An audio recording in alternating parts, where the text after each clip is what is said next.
Ini udah gila nih, gara-gara Jampitsus Febri, gara-gara dia banyak mengkriminalisasi orang seenak jidatnya. Di sidang Pertamina, Kerry Gading Dimas, mereka bersama-sama divonis harus membayar 13,6 triliun. Seperti halnya Nadiem Makarim, mereka tuh juga nggak punya uang sebanyak itu. Dari persidangan udah terbukti kalau mereka nggak pernah menerima uang sebesar itu. Rekening mereka, laporan pajak, semuanya jelas kalau mereka nggak punya uang sebanyak itu.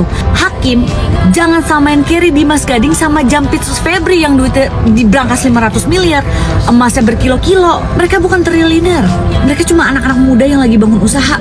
Jahat banget kalau harus bayar sesuatu yang nggak pernah mereka terima. Dan ironinya lagi, kalian harus tahu tangki mereka aja masih dipakai sampai di detik ini. Banyak pakar hukum yang udah menyatakan kalau mereka nggak bersalah dan harus bebas. Kalian bisa lihat hasil eksaminasi putusan mereka dari UI dan Unwahas. Itu menyimpulkan bahwa mereka itu nggak bersalah dan putusannya cacat fundamental. Coba kalian bayangin, secara hukum yang bertanggung jawab atas perusahaan itu kan adalah direksi komisaris. Gading Dimas itu adalah direktur komisaris. Vonis ya 7 tahun dan bayar UP 5M.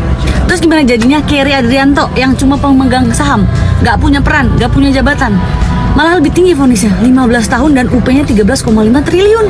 Terus ngapain sidang? Ngapain banding kalau kayak gitu? Gue di titik kayaknya kasus ini tuh harus ada atensi dari presiden.